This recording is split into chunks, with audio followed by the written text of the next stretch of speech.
What is up, YouTube fam? Robbie C here, and today we're going to talk about how you can start forehand. Brother, we don't forehand with you very often. Zone. That's a lot better. We're going to teach you how to start getting that forehand distance up so that you can start relying on the shot a little bit more out on the course. But before we dive in, we have to ask the most important question. How you doing today, Desmond and Corey? You having a good one? So catch me if I fall.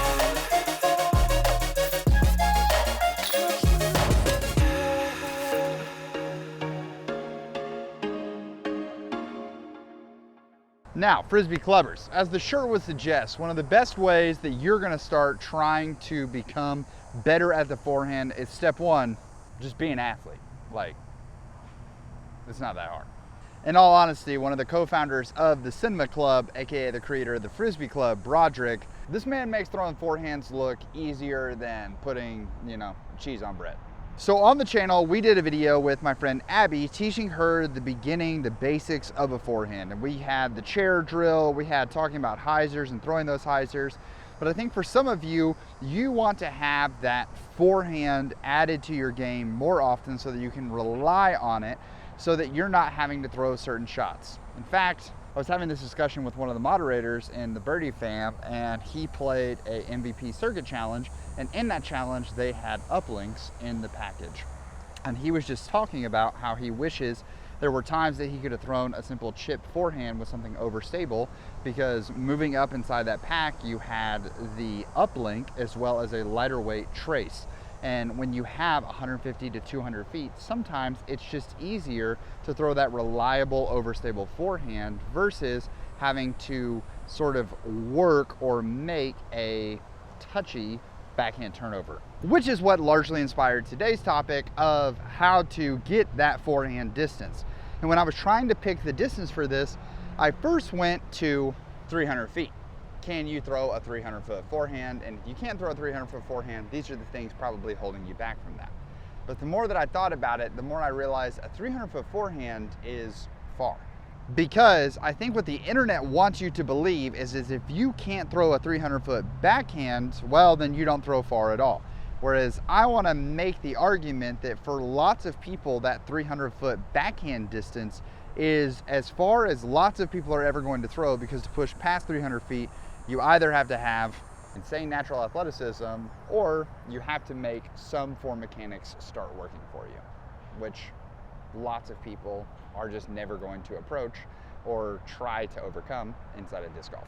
Now that's a backhand, and I'm a firm believer that I think more people in the world have a further backhand than they're ever going to have a further forehand, such as on tour. If you have a 450-foot backhand, that is considered like acceptable. You have to have that in order to succeed. However, if you walked up to someone on tour and said that you have a 450-foot forehand on tour, you would be one of the further throwing forehands on the Disc Golf Pro Tour. And for context, we're talking about the 0.001% of disc golf players in the world make up the Disc Golf Pro Tour. So with all of that being said, let's put the real Cinema Club on the table and let's talk about, I think, just a few things that if you want to throw a 200 to 250 foot forehand, and we are going to leave that range. I think the thumbnail or the title is probably going to advertise the 250, and that's the high end of this. But if you start doing these mechanics and working on them, I think that 250 foot forehand is around the corner. So let's rapid fire a couple things that I think might be holding you back. And in classic YouTube fashion, we'll say number 4 is the most important. The first is going to be one that you've heard plenty of times, and that comes down to disc selection. In choosing the right disc, you can gain easier distance, but it comes often at a lack of control.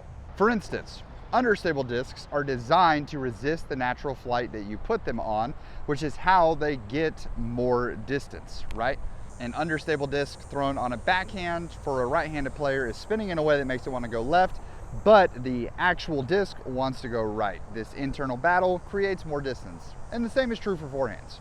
Choosing to forehand something understable like a polecat, it's going to stand up and have some flip up distance that's going to allow it to go straighter. But if you hit too hard on that flip up, it's going to burn over. And when it burns over, it's not always going to get as much distance. So people will correct, and they don't want to go understable, and they'll go with the classic overstables like a zone. The problem is if I throw that zone on the exact same angle that I threw the first one, well, you can see the polecat actually went farther than my zone in that shot. But Mr. YouTube man, those are two different Frisbees. What about if you threw the same one? Well, thank you, random commenter Joe. So what if I had two pigs? I have an understable pig in my precious child, and I have a neutral to overstable pig in Key Owl. Now, of course, I'm trying to demonstrate something, so we've got pretty great headwind coming at us this whole time, which is honestly fantastic for demonstrating and using the wind. So understable, if I go to throw the understable in more of a flat fashion, you can see that that pig doesn't stand a chance. However, if I take this pig and try to throw it flat in the same fashion, it holds up and goes straight for days. Now, just looking at those 4 shots, the straight pig actually outdrove the polecat. So relating distances, we have 2 discs that went about the same in Precious Child, the understable pig, and the zone.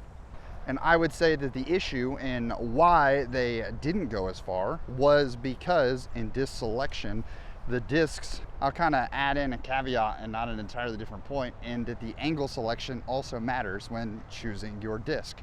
Because I chose the wrong angle for the wrong discs, they burned out and they were on singular angles, which caused them to not gain as much distance. Now, single angles can be more reliable, especially in windy conditions, but picking the right angle and the right disc choice so that we get reliable distance is the same thing of you may have that super lightweight or crazy disc in your bag that in an open field you can just rip on such silly angles and get max distance out of it. But when you're trying to score, that's not always the disc you want to lean on. It's the exact same thing in forehands. We want reliable, easy distance that we aren't always having to work so hard to get. Now, my second thing holding you back from throwing that 200 to 250 foot range is sort of a continuation of the first, but it's that the wrong disc taught you how to throw forehands. I play with lots of players who will pull a disc out of their bag specifically, or they'll say something along these lines to me when we are talking about shots while we're out on the course. Oh no, I don't throw a lot of forehands. Basically the only disc I can forehand in my bag is my tilt. Yeah, I don't know about that. I mean, basically the only reason that I bagged that Halo Destroyer is because it's the only thing that comes out clean on a forehand. So this one disc that we lean on may not be teaching us the best forehand habits because it is the wrong disc that teaches us the wrong angles. For instance, I keep 2 Felons in my bag. One of them is a Fusion Felon that I picked up from Wrestle Disc Golf and has this nice Huck Labs stamp on it. And what I really love about this Fusion Felon is that it is what everyone loves about Sexton Firebirds. It holds straight and then still has a reliable finish at the end of its flight. Fantastic. You can see that it had a little bit of, I pulled it a little left, but it still faded every time. Now this is also a Felon. This is a Eric Oakley Lucid X Glimmer Felon from way back in the day. And if I try to throw it on the exact same angle, you can see that I started it about the same angle and it finished about 30 to 40 feet further right and finished 30 to 40 feet at least shorter because it's just that much more overstable. If I'm throwing those 2 Felons, how I throw them is different. If I want distance out of this purple Glimmer Felon, I'm pretty much never releasing it flat. And I'm certainly not releasing it on hyzer because it's so overstable, meaning that it wants to get into the ground and wants to lean into whatever flight path I'm leaning on. I have to throw it on anhyzer to create that resistance in itself and try to get some extreme angles.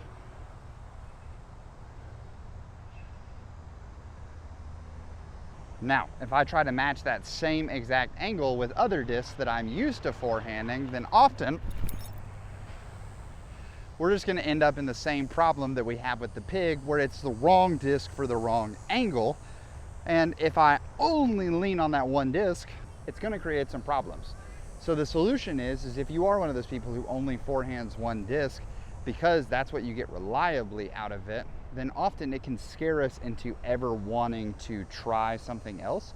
And I would just encourage you, play some forehand only rounds and forehand other discs in your bag, because you'll be shocked at what lines and angles you can produce out of it. For instance, I think most people would look at a trash pan ozone and say that it is simply not a forehand disc.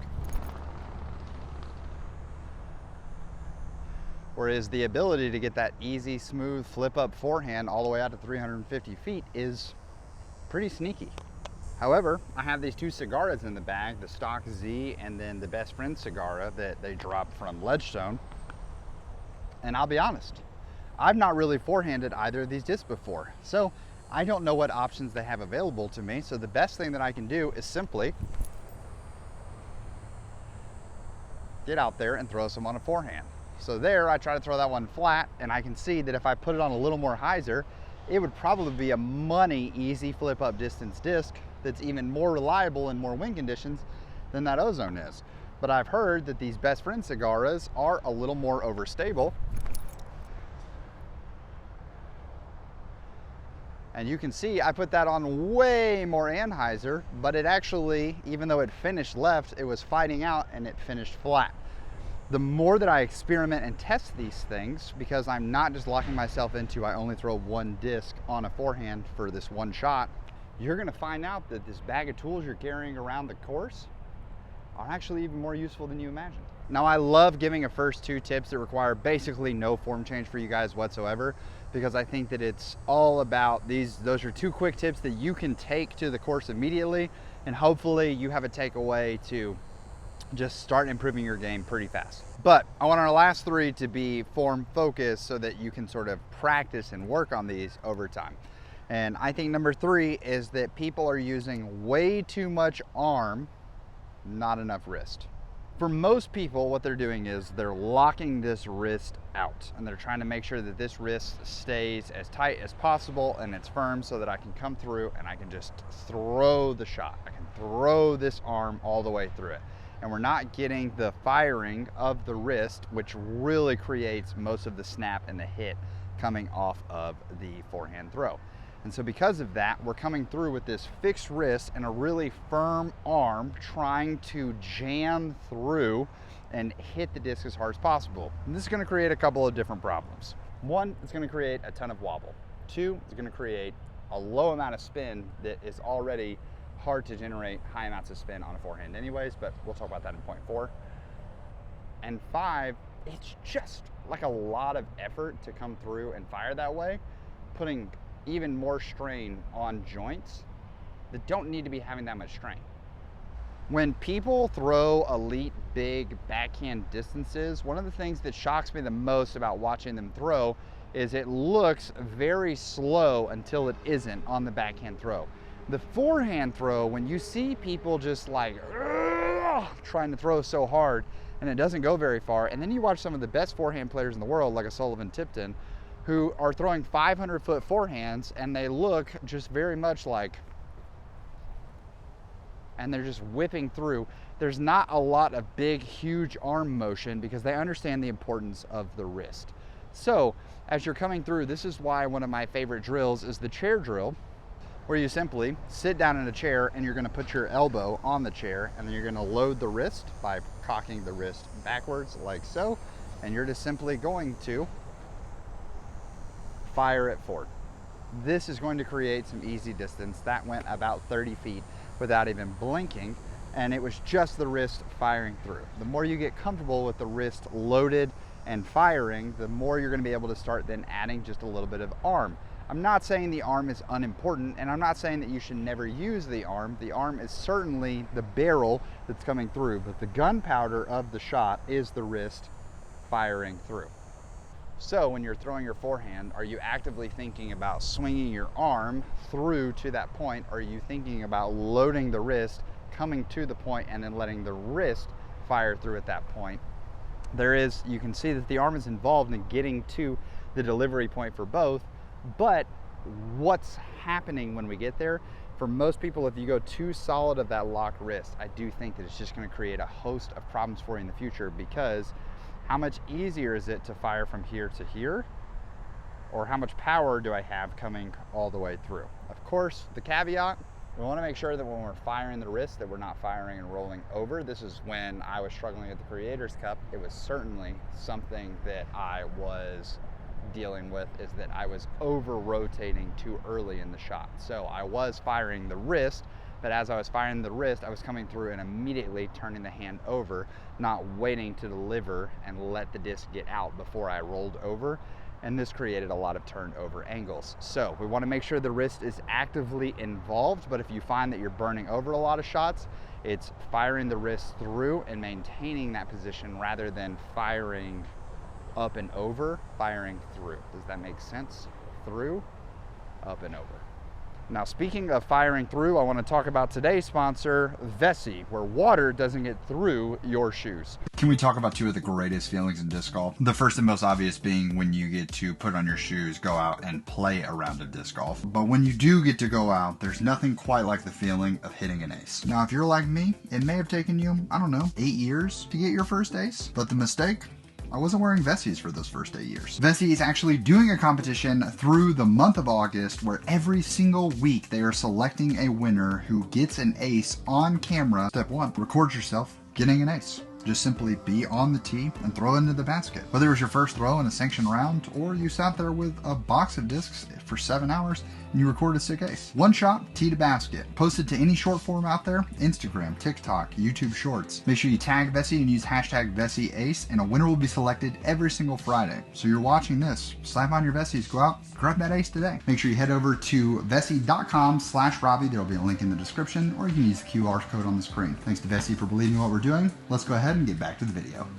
Jimothy Jr., would you do me the honors of helping me demonstrate this important piece of the forehand? Oh, yes, please. Perfect.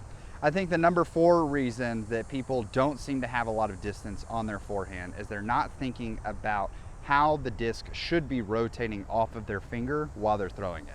I put a video out on my channel a couple months ago that talked about making sure that you are letting the disc rip out of your hand on a backhand. This is one of the easiest ways to ensure that power is transferring to the disc as well as getting maximum rotations out of it, because when the disc is coming through, it's going to physically rip out and you'll hear that snap coming off of the disc because it's ripping out in that fashion. Now on a forehand, we usually are not going to have 4 points of contact. This is not a proper forehand grip. For most people, you're gonna have 1, maybe 2 points of contact on the disc, depending on how you hold it. There are people that go 1 finger, there are people that go 2 fingers stacked like this, and then of course the Sexton Power Grip where we have this in both. With less points of contact, it's going to be a lot harder to get the disc spinning, which is why if you have someone throwing a forehand with 1200 RPMs, they're insane. We can have someone throw a 60 to 70 mile an hour forehand that barely, if at all, crosses the 1000 RPM threshold. Whereas if someone is throwing 65 to 70 miles an hour on a backhand and they're not crossing 1000 RPMs, Houston, we have a problem. Clint, you can tell me, I don't even know if it's possible, like literally. So your 4th tip is thinking about how the disc wants to come off of your hand. Now this is something when I played Ultimate that I actually think translates pretty well to the disc golf forehand, and it's thinking about rotation coming off of the disc. Now this is a drill that in lots of my forehand lessons I talk about asking players to do, and when they're willing to practice this, the more that they get used to it, the better they're gonna feel about it. And it is this spin drill. How does it work? For this spin drill, you're gonna wanna clear your desk off. You wanna clear space around you because often you're gonna end up dropping it. I've been doing this spin drill since 2007, 2008. So we're going on a long time of practicing this, and it was practiced with Ultimate lids, which are usually a lot deeper. But still the disc flies off at times. Something like a polecat makes this even easier because of how deep it is. But I like a mid-range because it's kind of the best of both worlds. Still deep, but not as deep as a putter. So what you're gonna do is you're gonna have your grip settled here where the disc is on the inside of the rim. And what you're gonna end up trying to do is as you go to load and throw it forward, because we know the wrist wants to fire at this certain point, we're going to go to throw the disc. And I want to think about the fact that the disc is rotating off of that singular point. It's rotating, all of its focus comes here. So when I'm coming through and I'm trying to hit, I'm trying to make sure that at the crux of the hit, that point is right there so that the disc can rotate off of that singular point. It's all that matters is that singular point coming through and hitting the shot, which means that I'm going to practice letting it get to that point, and I'm going to spin. And when I spin, as I hit that point, I am then going to sort of keep my finger up and let it boom, let it rotate up, and then continue to let it rotate off of that point. Obviously, that's not what happens during the actual disc golf throw. I'm not trying to sort of end like in this position. That's not it. But what it is practicing is letting me feel that rotation point. And as you can see, there's going to be times where when you start to practice this and you get a little better, you're going to feel that rotation and you're letting that rotation sort of fire off and move in that forward direction. Because once again, when I focus on that hit point and I really dial in that hit point, visualizing this as I think something that so many folks throwing the forehand just never do, and they wonder, how do you generate power? How do you get that hit? It's all about focusing on that. And fifth and finally, we're gonna throw it back once again to one of the co-founders of the Cinema Club.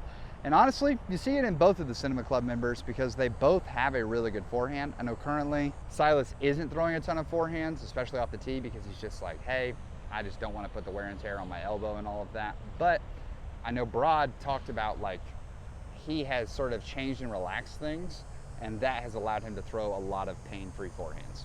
Which is exactly why our fifth tip comes from the Cinema Club themselves, and that is to stay loose. We hear jokes about just being an athlete, do all those things. But I think about one of my best shots that I have in my game is grabbing that overstable putt and approach disc and just getting out there and just ripping it in a straight direction. We can do 250-foot shots with this over and over again with a multitude of different discs. We have the first one was a zone, the second one was an A5, and the last one was a pig. But we just hit those shots. You can see that the hand comes through, it fires, it does those things. The wrist is firing at the end of the shot. We're compiling all of the first 4 focus points. But what I'm really trying to do is stay relaxed during this. Even disking up to faster discs, what can happen is we can get so focused on, I have to do all of these mechanics perfectly, that we end up over tightening. And when we over tighten, it's really hard, as I feel tension and nerves, to add a lot of tension to the disc, to the grip, while still maintaining that when I'm going to fire, it's really, I can lock in that wrist because I get nervous and I get tight. And when I get nervous and tight, I lose the fluidity, I lose the hit of that. So trying to stay as loose and casual as possible. I understand that it may not feel like I can get more power into it, but the looseness allows the arm to be a little more jello-like, which also allows you to get more hits into the shot. Now these are distance drivers, so thrown poorly, they're just simply not gonna go as far, but we're easy distance over and over again. And you can see here that we're not trying to overexert. We're not trying to do anything crazy. We're just trying to take shadow and put him out there into the field. It sounds so silly to make one of the points in a video talking about just stay loose, stay relaxed, when I'm doing a skill that I'm just not comfortable with, Mr. YouTube man. Well, I get it. That's why we did it last, because I wanted to give you things to work on. And then also with the final one being a goal. I want you to find that looseness, find that relaxedness, because if you're someone who struggles with a forehand or you struggle with any shot, this happens to people in putting all the time. When you become nervous about it, you're going to tense up, which is going to change your natural body mechanics. I promise you, I've seen Broderick throw in person now a couple times, and when you see it, the man is so relaxed. His forehand mechanics are fantastic, but one of the reasons he's buttery smooth is you're gonna have a hard time finding someone who is that good while also being that relaxed out on the course. Embrace the smooth, embrace the relaxation, and once again, even if it doesn't go as far I promise, the more comfortable you get throwing those relaxed and just nonchalant, non-care forehands, you're gonna start seeing that distance number increase pretty quickly. So that's gonna wrap things up for today's video. I hope this was helpful, and I hope that you can start finding those forehand numbers that you're looking for. I see the struggle of folks out there, and I can understand the frustration of feeling like the game of disc golf is just harder because you do not have this shot. And I want disc golf to be more fun for folks. That is, I mean, just having a conversation and playing with one of my brother's nephews, marriage thing, but you know, we love Tim Cooper. Shout out to you, Calvin. Got to play around with them recently, and I just see this joy and this excitement of getting out there and playing the game. And I think in my heart, as I'm watching this, I'm like, man, they're having this much fun. How much more fun would be had if they could do blank, blank, blank, right? That's like the whole reason that I started this channel, is that I wanted folks to enjoy their hobby even more, because I've yet to find a hobby where it's less fun the better you are at it. So I hope this video was helpful, and are there tips that I should elaborate more on inside of this video, or do you want to see a part 2 to this? What do you think? Let me know in the comments below. So thank you so much for watching. I hope you have an amazing rest of your day. Please make it fantastic for someone else too. But for now, we're gonna leave you with the birdie.